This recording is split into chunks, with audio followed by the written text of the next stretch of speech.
Out in the bush where the kookaburras fly, where the gum trees reach to the clear blue sky, there's a cave in the hillside where I hide. I'm a big bad bush ranger. Deep in the cave there's a big black hole that's filled to the brim with blocks of gold and diamond rings and things I stole. I'm a big bad bush ranger.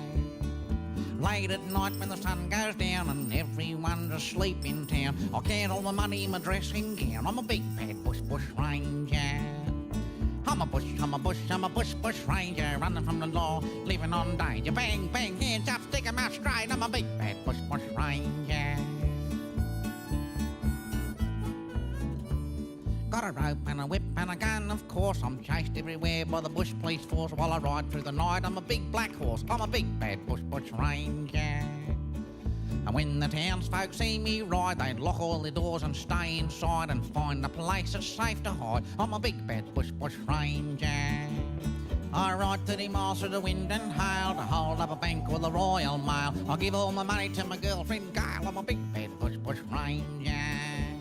I'm a bush ranger, running from the law, living on.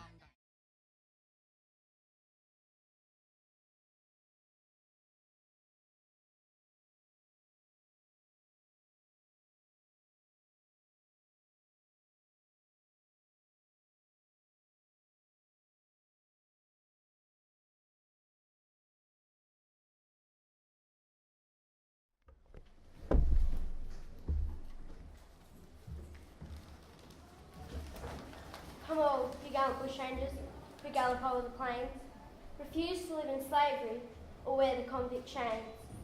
Attention pay to what I say, and value if I do, for I will relate the matchless tale of Bold Jack Donahoo.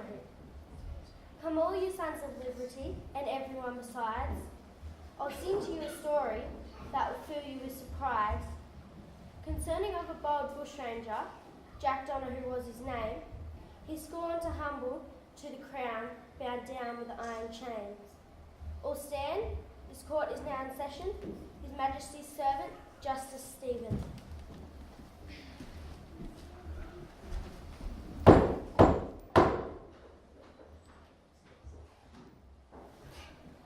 John Donahue, born in Dublin, 1804, an orphan.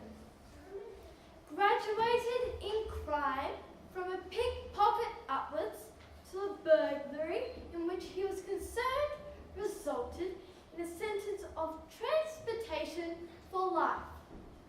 Of his conduct during the passage out, I need say nothing, but that his spirit was not tamed. On introduction to his cell in the prisoner's depot, we have reported that he exclaimed with great glee at hope for life, but we'll see how long that life lasts. Within a short period, he was twice sentenced to and received 50 lashes. Then, one evening, when the prisoners were mustered, he was found missing. At risk of suffocation, the prisoner passed from a closet into a sewer and thence found an exit. His first exploit that same evening was to stick up a house on the brick-filled hill, where he obtained gun, powder, and cartridges. The mistress of the clothes also giving him provisions and the suit of clothes you see him in today. He won the sympathy of this mistress and other victims of his exploits through cruel intimidation and overt threats. He was next heard of as having, at no great distance from Sydney, bailed up a mounted police officer, one Benjamin Brodie, and 8 decamp to His Excellency the Governor, who single-handedly withstood the assault from Donahue and 5 accomplices. 5 accomplices? I'd only been out of prison half a day. Where was going to find 5 accomplices? Silence!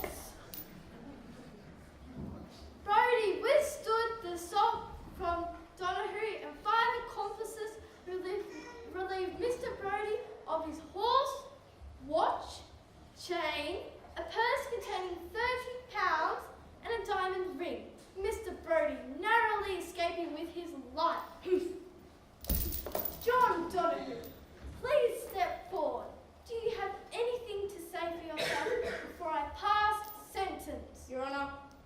your say, and now I'll have mine. You'll yet regret you sent Jack Donahue in chains to Botany Bay. Death by hanging. May the Lord have mercy on you, for his excellency will have none. Take him away.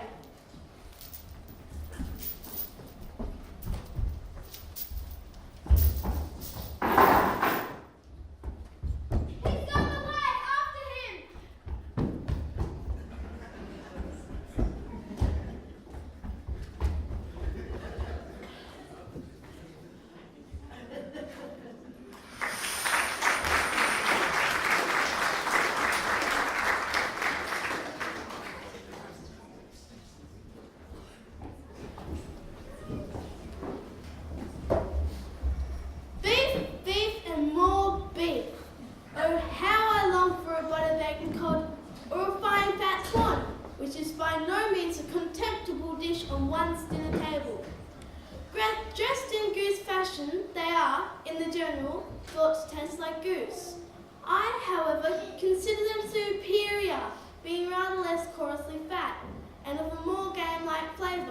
Especially without the customary strong illustrations of sage and onion routinely bestowed upon the goose. The art of cuisine in this country is reduced to giving variety out of salt, beef and flour, minus mustard, pepper and potatoes. How few portions can be varied between beef and flour? The Aboriginal delegation has arrived, Your Excellency. Send them in.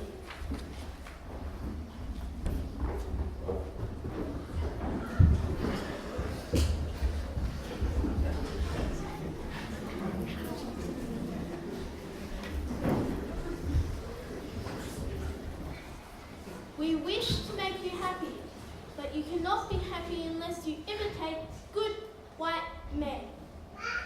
Wear clothes, build huts, work and be useful. Above all things, you cannot be happy unless you love God, who made the heaven, the earth and men and all things. Love white men, love other tribes of black men. Do not quarrel together. Tell other tribes to love white men and to build good hearts and wear clothes. Learn to be useful. Learn to speak English. If any white man injure you, tell the protector and he will do you justice. Thank you. Your Excellency, there has been an escape. Jack Donahue, the bushranger, is loose. Oh, it can't be possible, man. Don't tell me it's in the newspapers already. I've got a mind to put that editor, Edward Hall, in Donahue's place. Many foolish fellows are being led into this bushranging life, mercilessly attacking the innocent and disrupting the commerce of the country. What for vanity, I say. It's gross vanity. Well, the Chief Justice has. Never mind. I've got plans for these second sentence scourges, these men for whom 10 years at the end of the earth are still not deterrent enough against the worst manifestations of nature's genius for crime. I'll see this fellow hang, and before I do, I'll work him into the ground. The delegation, Your Excellency. Send them away. We've heard enough already.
roam the mountains high. Together we'll plunder, together we'll die. We'll wander over valleys, we'll gallop over plains, we'll scorn to live in slavery, bound down by iron chains.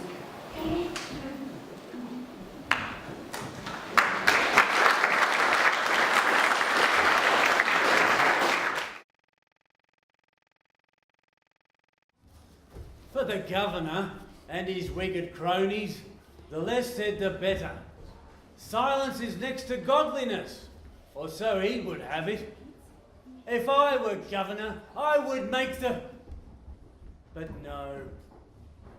And yet, for the editor of a newspaper to withhold his opinion on matters of colonial politics argues either for no fixed principles at all, or a distrust in them, coupled with a corresponding dread of that public opinion against which there is no protection save a firm conviction in the writer's own breast of a perfect sincerity.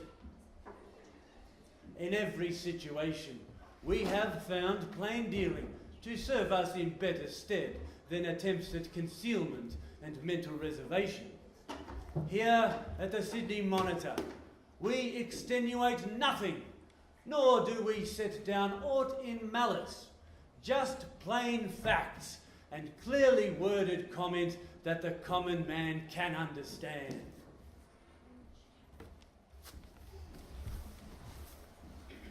Read all about it. Read all about it. Get it all here. Sydney Monitor. Jack Donahue escapes. £20 reward for capture. Governor Darling embarrassed by second escape of Jack Donahue the Bold. In other news, men die in open fields from want of attention and food. Convict killed with spade by chain gang leader. Read all about it. Get it all here. Sydney Monitor.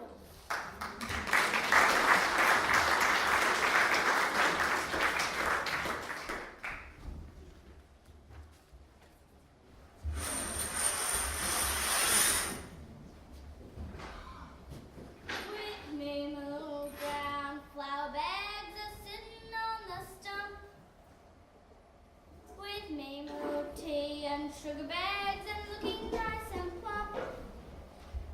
Have a nice flat codfish just off the hook and 4 little Johnny cakes. I'm proud to be the cook. Good morning, madame. And who might you be? A bushranger, Jack Donahue, at your service. A bushranger, eh? You weren't crew from the DSC? No, a bushranger. We take from the rich and sell to the poor. Well, to them that don't have. Never heard of you. Tell the boys what I is.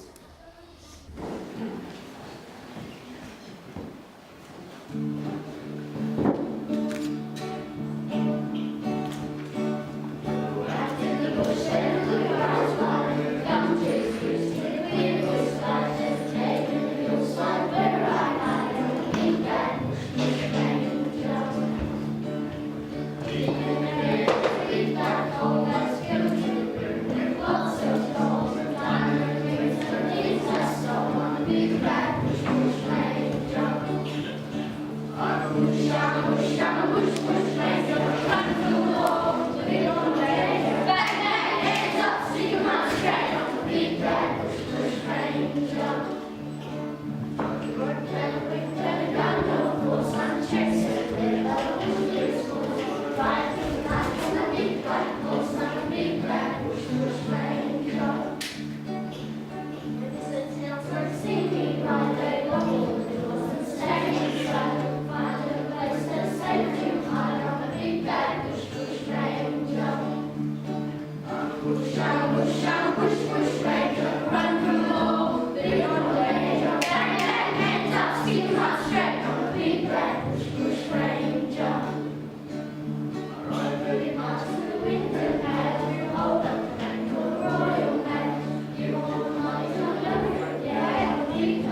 suspicion, and a servile dread of offending the higher authorities. Governor accused of negligence, unconstitutional disregard for the law, indifference to proven cases of official torture, said to be prostituting his authority and influenced private resentment, graft, corruption, jury stacking, get it all here. Your Sydney Monitor, we extenuate nothing, setting down all in maps. In other news, Moreton Bay murder. Captain Logan flogs man to death for stealing a cob of corn. Read all about it. Get it all here. Sydney Monitor.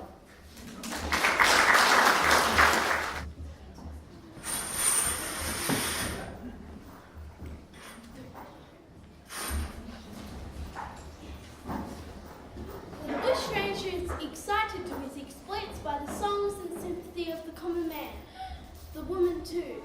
The common man in this is a convict waiting to happen. For any man that looketh upon what's proper to another man, lusting after what is rightfully his, hath committed the sin already in his heart. Such men are all my concern, and in such a country this is that it is my all.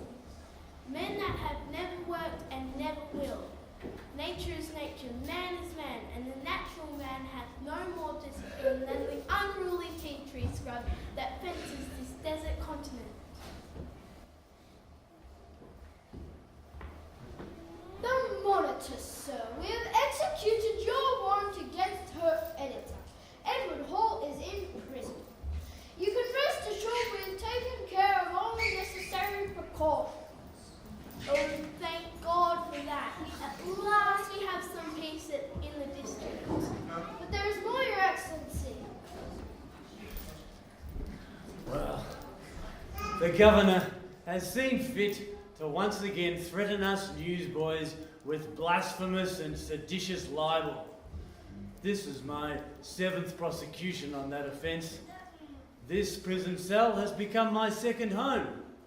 But I've still got my newsboys, got my pen and ink. His Excellency thinks our tendencies a little too democratic, and he thinks that we intend to destroy that confidence which a public ordinarily places in its government.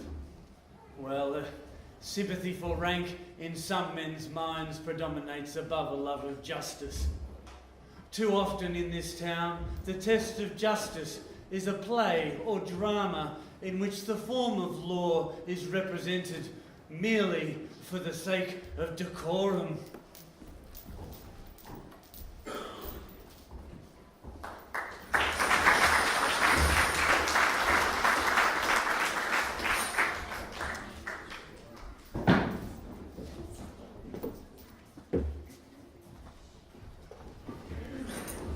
Not boiled eggs again. Can't trust nothing else but a boiled egg and be sure it hasn't been poisoned. But you cooked it, you floggerette. That's beside the point. I wouldn't want to. Right, you cadgers and frowsy deadbeats. Listen here.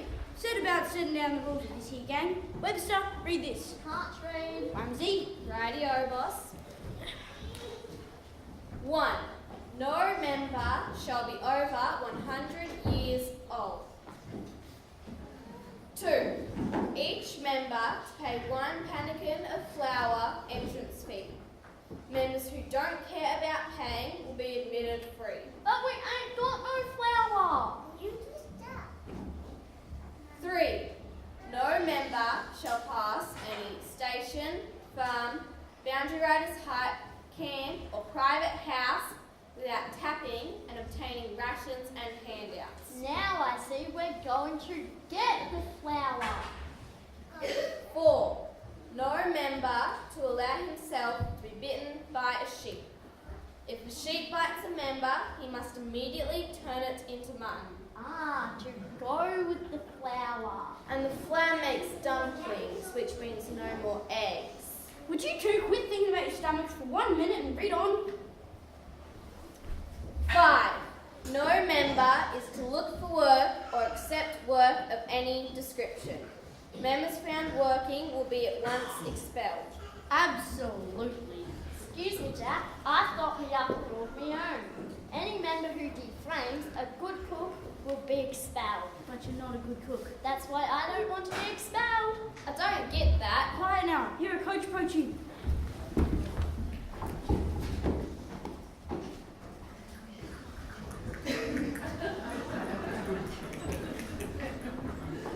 Hands up! Stick 'em up straight. Give us all your money. Now look here, young man. This just won't do. Look, boss. Why, it's Judge Stevens. Good morning, Your Honour. It's a pleasure to meet you again. And now, I'll have your cash. I never thought I'd get to rob a judge. And a very fine girl watch too. You won't be so You won't get away with this. I'll see to it that you won't. I'll see you brought to justice. You'll hang, Donahue. I only take money and goods. You steal young men from their mothers when you send them to jail. Let's go, hearties.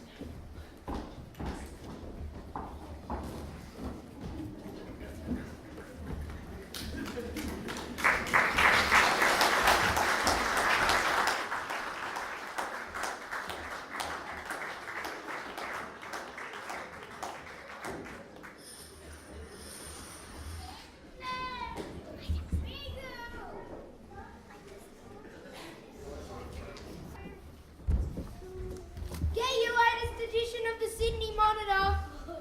Read all about it. £100 reward for capture. Jack Donahue, notorious bushranger. His name is terror throughout the bush. From Bathurst to Yass to the Illawarra and as far north as the Hunter Valley. People are afraid to travel by night or day. Read all about it. Get it all here.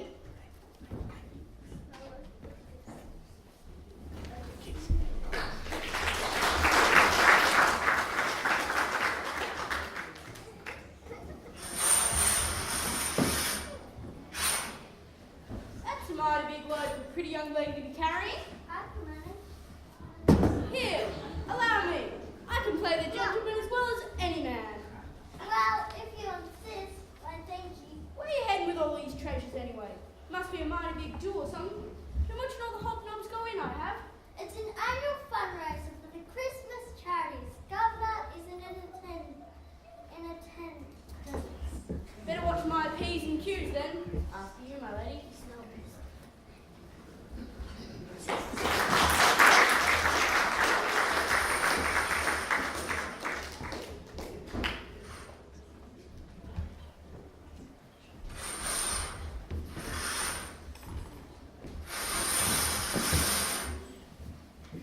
The difficulty of introducing all the advantages of order and society into new and remote settlements is well known. But I trust that the praiseworthy disposition evinced by all the inhabitants will continue to characterise this district and to aid the efforts of the government in securing peace and prosperity for all. Hurrah!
living in the cooeys and the howlings of the black man, the groans of the convict labourers under the lash, and the croaks of the wild cockatoo.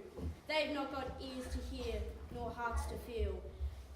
Yes, well, such conditions will likely incite men to become convicts, what with the free servitude of the assigned convict, labourer, and other such verbiage of the missionary mindsets, making idle hands and indolent hearts.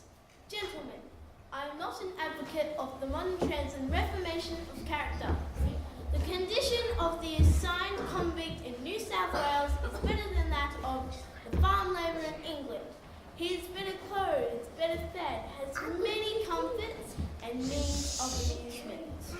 To be fed and to be housed is every man's natural right, but comfort, cloth, and joy bespeak God's grace from on high. Indeed, the convict situation is by no means irksome. 100 lashes for requesting a chew of tobacco from your jailer, 50 lashes for singing a song. It surely cannot properly deter men inclined by nature to commit theft and robbery to know that, in case they're detected and convicted, all that will happen to them is they'll be sent at a public expense to a good country, temperate climate, where they will be their own master. Yes, one must take care. There is a certain pitch to which you can work upon a man to bring him to fear, but exceed that and you make him reckless. 200 lashes for saying, "Oh my God," and the poor man was charged with a court-martial for mutiny. Indeed, the iron should enter both the body and the soul, but not so utterly as to sear and harden them. If you'll allow me once again, Your Excellency. For the world's regeneration, kindness is worth a dash. Sirs, the only true salvation is the gospel of the lash.